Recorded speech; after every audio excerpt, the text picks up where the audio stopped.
जोहार दोस्तों, मैं स्मृति ऐश्वर्या आप सभी का स्वागत करती हूं आपके अपने YouTube चैनल स्टडी विद स्मृति में। आइए शुरू करते हैं आज की क्लास। आज की क्लास में मैं आप लोगों को झारखंड के प्रतीक चिन्ह के बारे में बताने वाली हूं। आप सभी के लिए मेरा आज का क्लास बहुत ही ज़्यादा हेल्पफुल होने वाला है। पूरे क्लास को अच्छे तरीके से देखिएगा। झारखंड की अस्मिता का प्रतीक, झारखंड सरकार का नया प्रतीक चिन्ह, नया विचार, नया संकल्प और नई सोच के साथ झारखंड वासियों को 14 अगस्त 2020 को समर्पित कर दिया गया। झारखंड राज्य के राजधानी रांची के मोरहाबादी मैदान के आर्यभट्ट सभागार में एक कार्यक्रम का आयोजन किया गया 14 अगस्त 2020 को। इस कार्यक्रम की जो मुख्य अतिथि थी वो झारखंड की राज्यपाल श्रीमती द्रौपदी मुर्मू जी थी और इस कार्यक्रम में झारखंड के मुख्यमंत्री हेमंत सोरेन जी भी शामिल थे। इस कार्यक्रम में ही झारखंड के प्रतीक चिन्ह, नया प्रतीक चिन्ह झारखंड वासियों को समर्पित किया गया। द्रौपदी मुर्मू जी जो कि झारखंड की राज्यपाल हैं, उनका इस प्रतीक चिन्ह के बारे में ये कहना है कि यह प्रतीक चिन्ह जो है वो झारखंड की पहचान और स्वाभिमान को दिखाता है। वहीं झारखंड के मुख्यमंत्री हेमंत सोरेन जी का ये कहना है कि यह जो प्रतीक चिन्ह है वो झारखंड वासियों के भावनाओं को प्रतिबिंबित करता है। और मुख्यमंत्री जी के कुछ और भी कथन हैं जो इस प्रतीक चिन्ह के संदर्भ में है, तो मैं इसको आपको बताना चाहूँगी। उनका ये कहना है, मुख्यमंत्री जी का ये कहना है कि यह प्रतीक चिन्ह हमारी संस्कृति को रेखांकित करता है, यह हमारी अस्मिता का द्योतक है और हमारी चेतना का प्रतीक है।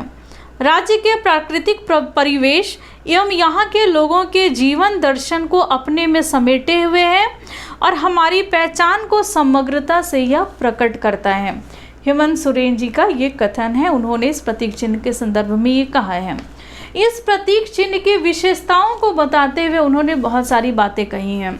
हम लोग सबसे पहले जानेंगे कि अशोक स्तंभ के बारे में उन्होंने क्या इसकी विशेषता बताई है। अशोक स्तंभ जो कि देश की संप्रभुता का प्रतीक है, देश की पहचान है, तो इस प्रतीक चिन्ह के माध्यम से, इस अशोक चिन्ह के माध्यम से ये कहा गया कि जो देश की समृद्धि है, जो देश का विकास है, उसमें झारखंड का भी योगदान है। तो ये अशोक स्तंभ को इसीलिए शामिल किया गया और उसको इस केंद्र में रखा गया है। साथ ही साथ ये भी कहा गया है अशोक स्तंभ के संदर्भ में कि यह जो अशोक स्तंभ है वो देश का माफ़ कीजिएगा, झारखंड का ये झारखंड के जीवन का ये दर्शन है। अशोक स्तंभ ये दिखाता है यहाँ के जीवन के दर्शन को। फिर अब हम लोग उसके बाद जो आकृतियाँ बनी हुई हैं गोलाकार रूप में, ये जो प्रतीक चिन्ह है हमारा नया वो वृत्ताकार आकृति का है। इस वृत्ताकार आकृति में अलग अलग वृत्तों में अलग अलग चित्र बने हुए हैं। अशोक स्तंभ के ठीक ऊपर एक चित्र बना हुआ है जो कि झारखंड की लोक संस्कृति को दर्शाता है, दिखाता है। उसके बारे में हेमंत सोरेन जी का ये कहना है कि ये जो झारखंड के लोक जीवन और संस्कृति को ये दिखाता है, उसको ये प्रतिबिंबित करता है। झारखंड की समृद्ध और यहाँ की जो अद्भुत संस्कृति विरासत है, सदियों पुरानी परंपरा, वाद्य यंत्र, गीत और नृत्य की अमिट छाप को लोगों के जेहन में इसको प्रतिबिंबित करता है। ये जो आकृतियाँ बनी हुई हैं और ये 24 आकृतियाँ बनी हुई हैं इस लोगों में। अब हम लोग जानेंगे इसके जस्ट ऊपर जो पलाश का फूल बना हुआ है उसके बारे में। पलाश के फूल के बारे में उन्होंने ये बताया कि यह राज्य का प्रतीक, राज्य का राजकीय पुष्प है। झारखंड का राजकीय पुष्प क्या है? तो ये है पलाश। और उस पलाश के फूल को, यहाँ 24 पलाश के फूल को शामिल किया गया है।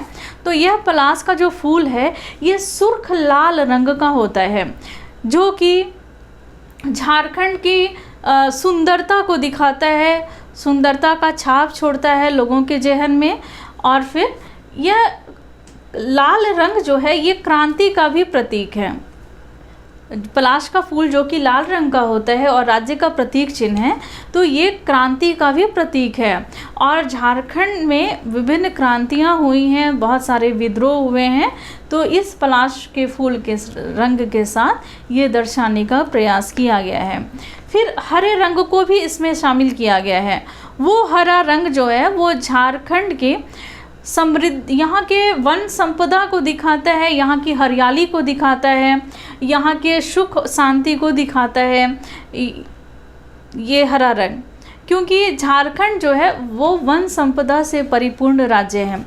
और यही कारण है कि झारखंड का नाम जंगल झाड़ की प्रधानता होने के कारण झारखंड पड़ा। और ये जो हरा रंग शामिल किया गया है इस लोगों के अंतर्गत, तो ये हरा रंग जो है वो हरियाली का प्रतीक है, यहाँ के वन संपदा का प्रतीक है, यहाँ की समृद्धि और खुशहाली का प्रतीक है ये। फिर अब हम लोग जानते हैं हाथी के बारे में। 24 हाथियों को यहाँ पर इस लोगों में शामिल किया गया है। ये जो हाथी है उसके बारे में हम लोग जाने, मुख्यमंत्री जी ने इसकी विशेषताओं के बारे में बताते हुए कहा है कि यह राज्य का राजकीय पशु है। झारखंड का राजकीय पशु क्या है? तो ये है हाथी। हाथी जो है वो अनुशासन का भी प्रतीक है। और झारखंड के जो लोग हैं, झारखंड वासी जो हैं, वो काफ़ी अनुशासित हैं। लेकिन अगर इनको छेड़ा जाए, उनका ये कहना है कि अगर उनसे छेड़छाड़ अगर की जाए, वो बहुत अनुशासन प्रिय होते हैं झारखंड वासी, लेकिन अगर इसमें छेड़छाड़ की जाती है तो ऐसी स्थिति में ये संघर्ष से भी पीछे नहीं हटते हैं। और झारखंड के इतिहास जो है वो इसका गवाह है।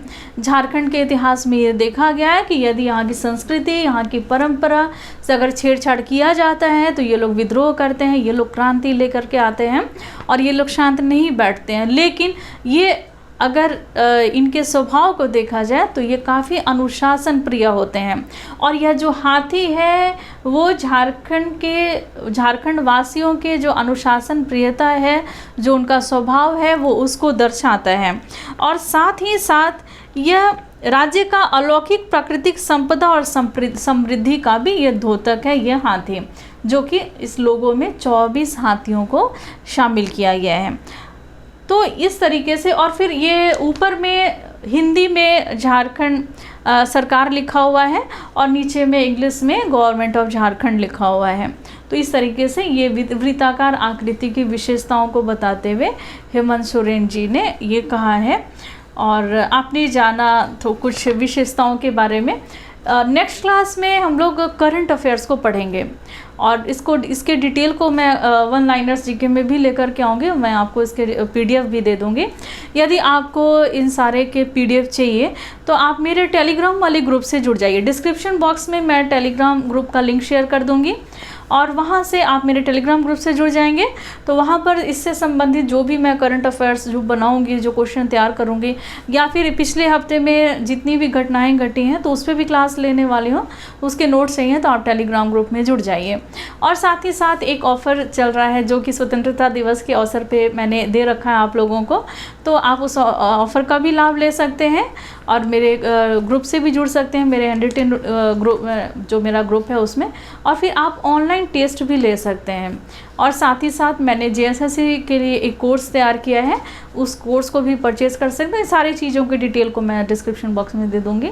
तो आज की क्लास में बस इतना ही। मिलते हैं नेक्स्ट क्लास में, लेते हैं आपसे विदा। धन्यवाद।